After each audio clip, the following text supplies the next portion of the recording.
Thanks for that sweet jazz intro, Don. That was pretty smooth. Welcome to our first podcast. Bill Stepien, Justin Clark here. We're going to do a weekly roundup of the happenings in presidential and other politics throughout the country. Weekly-ish? Weekly-ish. Bill and I, as many of you know, veterans of the Trump 2016 campaign, Trump White House, Trump 2020 campaign, and various other sundry political campaigns over the years. Just wanted to give you our perspective on kind of what's happening in the week in politics. It is July, and we are already getting a ton of news on the 2024 presidential election. It's hot and heavy, tons of candidates in the race. At this point, we'll be focusing on the Republican primaries. It seems to be the most interesting and has the most going on. The state of Iowa Republican Party just announced the date of the Iowa caucuses, January 15th. Not the earliest it's been, but pretty early. So all the wheels are in motion coming up. So, Bill, you want to say hi to everybody? Hello. You know, it's almost our anniversary day, Justin. What anniversary? It's almost the third anniversary, almost to the day. Today's July 12. July 15, 2020 was when we took over the Trump campaign. Oh, wow. Interesting. And look, I think you hear a lot of armchair experts, a lot of self-proclaimed pundits, giving analysis of all you just discussed. But you hear a lot less from people who are actually in the room. And I think that's the goal of this. Yeah. Take you into the headquarters, take you into the war room, tell you what discussions are happening, what decisions are being made, what's keeping campaigns up late at night. That's the goal of this, from two guys who were literally in the room 3 years ago today. Yeah, I think that's well said. Also, important note, you mentioned our past, our history. We're not affiliated with any presidential campaign right now. We know them all. We have friends on nearly all the campaigns. I won't say every campaign, but we are free agents by choice at this point. So we have the freedom to be frank, honest, and tell you exactly what we're thinking. Absolutely. So with that, let's jump right in. I mean, one of the things you can always look at is we've got news cycles that go really fast, really up and down. And to analyze all of it every single week is going to be a little bit of a challenge to try to keep up. So kind of broad themes, if we're looking at, who's doing well, who's not, different kind of trends we're seeing in the race. I think that's the way to do it. And backing out from like 30,000 feet, if we're looking at the race where it stands now versus where it stood 2 months ago, 3 months ago, 4 months ago, I think the big stories are kind of the enduring strength of former President Trump's electoral abilities, but probably more notably the collapse or near collapse of Governor DeSantis and people who kind of viewed him as an inevitable challenger to former President Trump. Yeah, we do our firm does a monthly poll in South Carolina. We were in the field most recently in late June. And I think there's some takeaways that back up exactly what you were saying. Trump was at just over 800 likely 2024 South Carolina primary voters. Trump was at 41%. DeSantis was at 18%. Haley at 12%. Scott at 10%. And to your point, most notably, I thought Trump was up 3 from our poll in May. DeSantis was down 5 from the poll in May. So at a point when he needs to be picking up ground, gaining steam, it's not happening. Yeah, and what's really funny is we identified something in all the public polling and in our poll, but everything we've seen since, like January, it was kind of an interesting phenomenon. You had a Republican primary audience who largely liked Ron DeSantis. I mean, in some instances in every instance he had about 100% name ID. He had an image rating that was off the charts. I mean, anyone would kill for it. I mean, in some instances, it was better than former President Trump's, but in every single case, he was getting trucked in the ballot by Donald Trump, which is a real problem for a campaign. So this was like a slow motion car wreck coming for quite a while, and during that period of time, from I say January, but it could have been earlier, but January, when you had that phenomenon happening, the DeSantis campaign and his allies didn't do anything about it. And they continue to kind of behave as if that's not the case. And it doesn't make a ton of sense. It's a little baffling. And I'm not sure there's anything they can do about it. But, they were kind of slow off the mark in an announcement. It's almost like they kind of took for granted that they were gonna win pretty early on, and they didn't do the campaign stuff you have to do to actually convert people who like you into voters. And look, I think there are a lot of reasons for that. I think one, I don't hear their campaign talking about anything that matters on most days. It's all process stuff. Is he going to debate? Will he debate? He's going to debate. Fundraising numbers. Oh, it's all fundraising numbers. How much did the super PAC raise? The super PAC's going to spend $1 gazillion on door knockers in Iowa. Process stories about door knocking boot camp. Those make consultants happy, but they don't win campaigns. No, voters do not care about process stuff. He announced formally in late May. He didn't make his first policy announcement until late June. A full month passed. Yeah. Before he began to tell people why he was running. He talked about his electability, which Republican voters hate. Yep. He talked about his Florida, his historic win in Florida in November, which you talk about that in a second. He talked about making Iowa Florida, making America Florida. That doesn't resonate with the guy in the John Deere hat at the diner.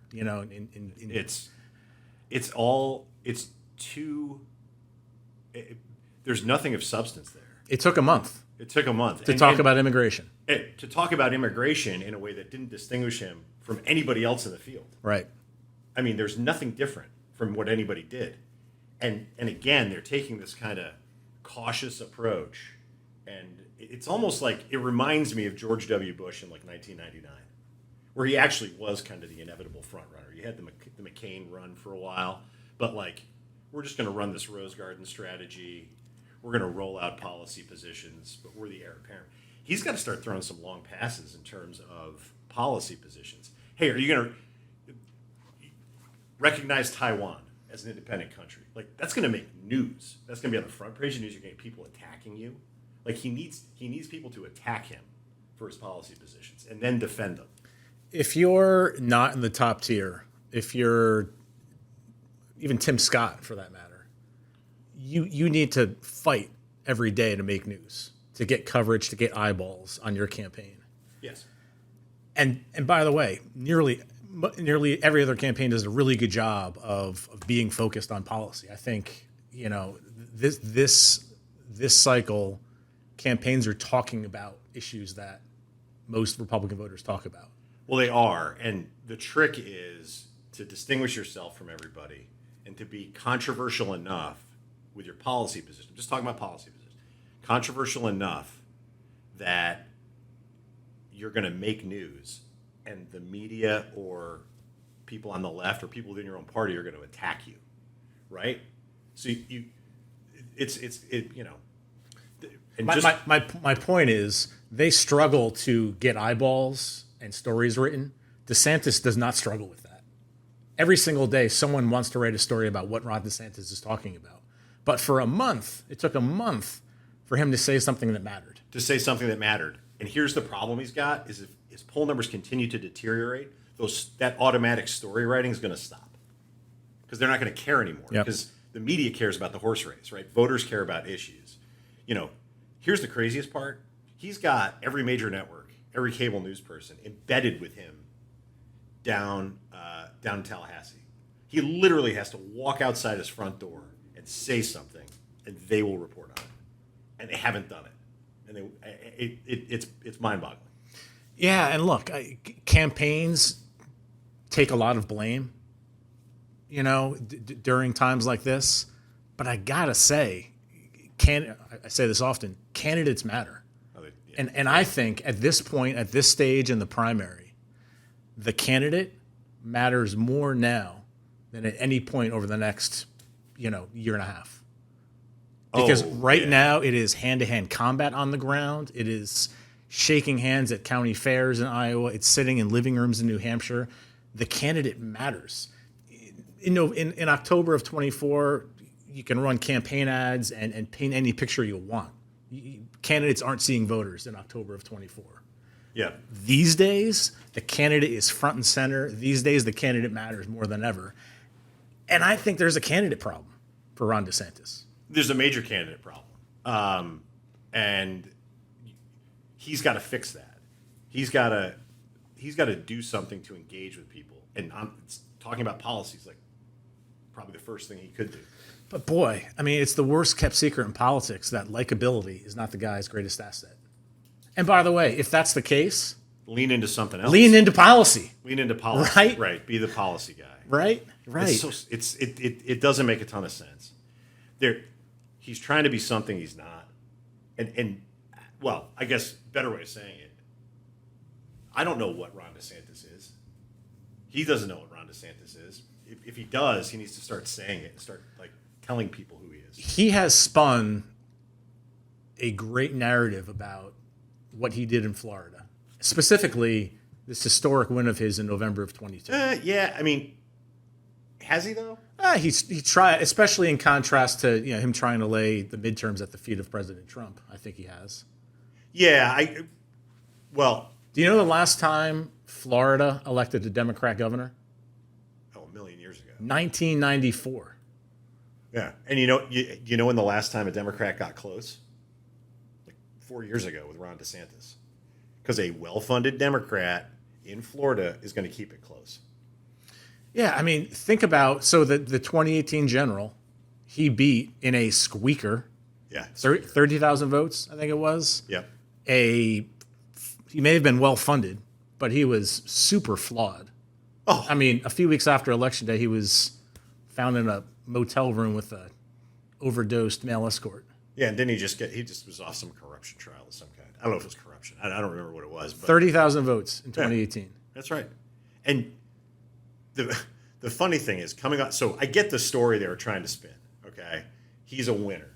Like he won Florida. He dragged a bunch of people along with him. Future of the Republican Party.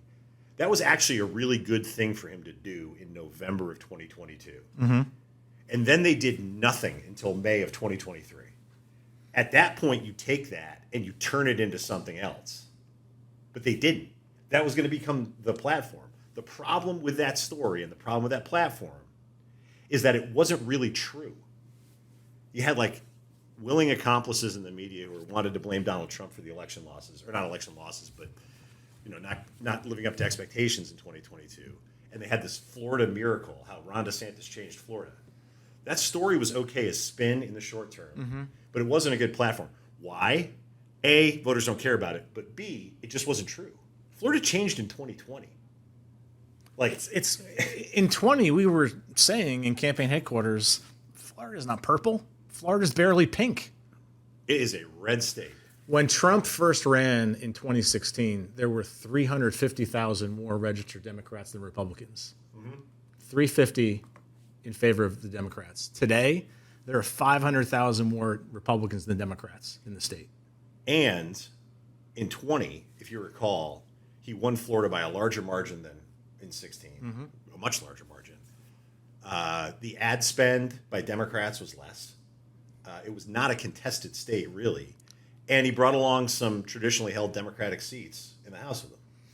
Redistricting had a lot to do with that. Well, no, not in 20. Oh. In 20. Oh, in 20. Right? Donna Shalala lost. Yep. She was it was Florida changed fundamentally there. I would also add in 22, when Governor DeSantis won by this big margin, and again, at the moment, in Election Day, it was a decent story to tell.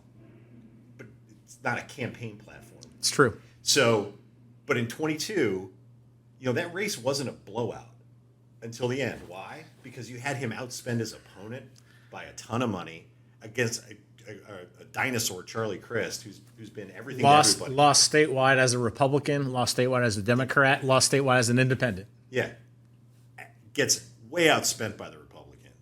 And you won in a Biden midterm. George Santos won in the Biden midterm. Yeah, like, that's right. To your point, talk about 2022 in contrast to the midterms that he tried to lay at the feet of President Trump. Yeah. And then move on. And tell everyone why you should be president. Because guess what? Everybody else moved on from 2022 already. We started talking about this point because I think that there's a myth that he's a good candidate, and I think we're seeing right now that he's not. Yep. We can go back to 2018 in the primary. We've talked about the 2018 general. The 2018 primary, that was a poorly run effort.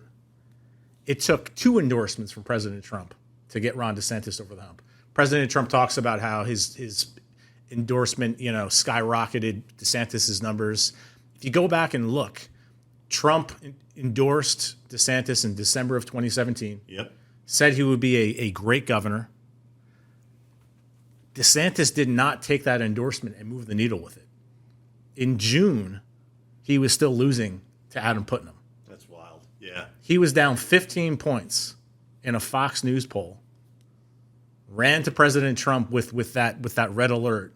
The next day, Trump issues a second endorsement. I'm offering my full and complete endorsement. Whatever he usually says, he said it again. Then, a month later, 2 months later, DeSantis rolls to a 20-point victory. It took 2 endorsements Yeah. in 2018. And then don't forget, he rolls into the general, has a tough time fundraising, struggles to get, to get over the top against Gillum. And, I think there's open question whether or not that race is completely different if Rick Scott's not dumping a ton of money into a Senate race against Bill Nelson and turning out a ton of voters. I don't know. Hard to say, but it is kind of a myth. Now, all of that being said, the media is never going to let there be a vacuum with respect to Donald Trump. And, over the next couple of weeks, we'll get into the rest of the field. But there's an opportunity for Ron DeSantis to hit reset right now.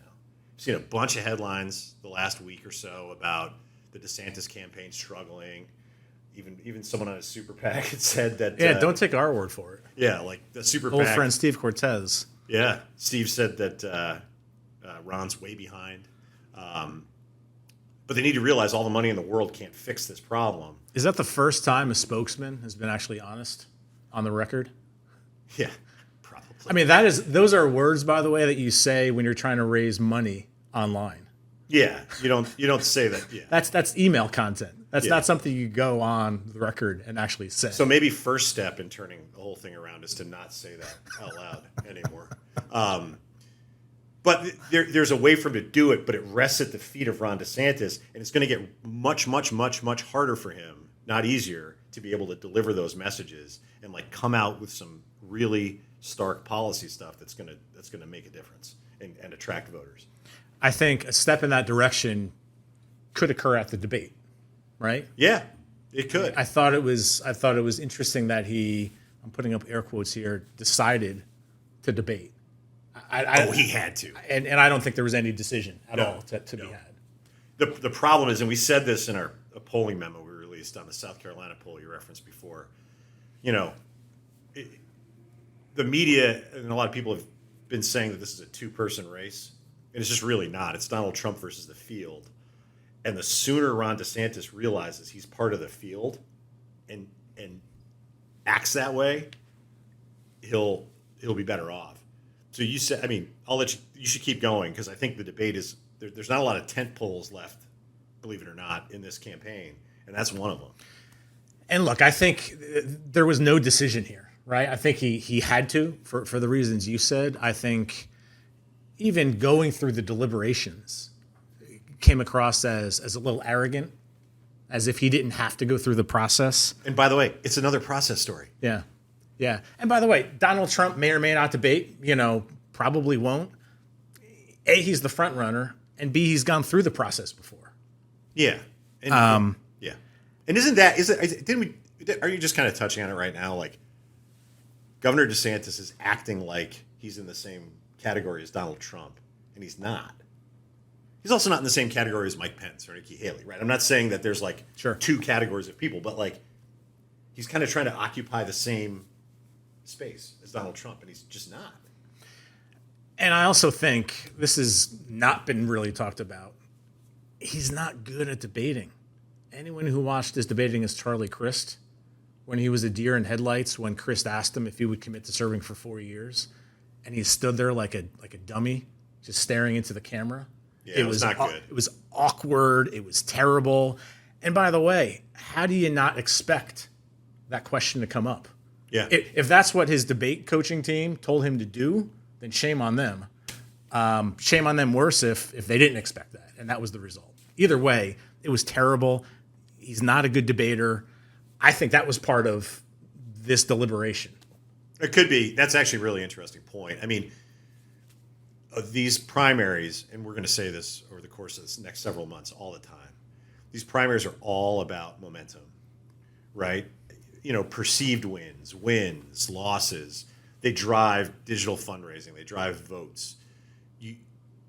There was a tweet the other day, I think it was from Charlie Gasparino, saying, hey, you know, the Governor DeSantis is going to go to, with all his big fundraisers out in New York, and, you know, he's going to tell them how he's in this thing for the long haul. There is no long haul in these campaigns. There is not. There is winning and losing right in front of you. Because you don't win, place, or show in Iowa, New Hampshire, like it's over. I don't care how much you've built for the long haul. You know, great, your California field operation was terrific. Who cares? You lost. It's over. Over.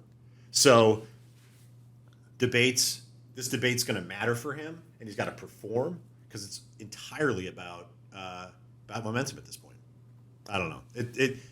He can fix this, but it's got to be him that fixes it, and it's got to be with long ball policy proposals, things I'm going to do, things I'm going to do differently. And I'll be honest with you, like, stop with the process stories about how many doors you're going to knock in Iowa. Like, nobody really cares. It's not going to get you votes. Campaign operatives high-five each other when they get a story about door knocks or volunteers on the ground or yada, yada, yada. But the average voter does not give a shit.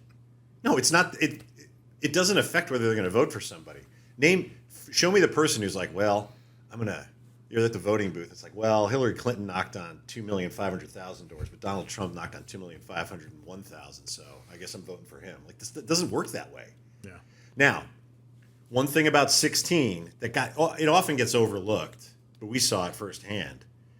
Donald Trump talked about trade all the time, okay? And he talked about trade, which was against a conventional norm in Republican politics. Out of the gate. Out of the gate talks about it. It's outside of the conventional norm for Republicans. I'm sure every poll in the world said it was probably not a good thing to talk about. But he believed it. It was clear he believed it. And he's believed it for a long time. I mean, he was talking about the Japanese in the 80s. Like, this is something he cares about. And it showed. And he touched a nerve with voters that were not traditionally Republican voters and converted a lot of them to his cause. That's what we're talking about here. And look, I believe in polls. I believe in data analytics, and I think they're really important tools. But fundamentally, like, voters look at candidates and they know if they believe in something or not. And if you do, great. And if you don't, like, they're going to see right through you. And by the way, Iowa is especially bad for that because you got a very few number of people, and they care about a couple things, and they know exactly if you're telling the truth. I lost track of how many times I would be in a fundraising dinner with President Trump, and we put down in front of him just bullet points on things that he would talk about off the top before he got into casual dialogue, whether it was, tax cuts and a couple bullet points on tax cuts or infrastructure or killing Obamacare. He would ignore them each and every time and talk about trade. Yeah. The famous announcement speech at Trump Tower, immigration and, bad people coming across the border, that got all the attention. Yeah. But as you know, trade was 50% of that speech. It was, yeah. I mean, if you break down the number of words, it was almost all the speech.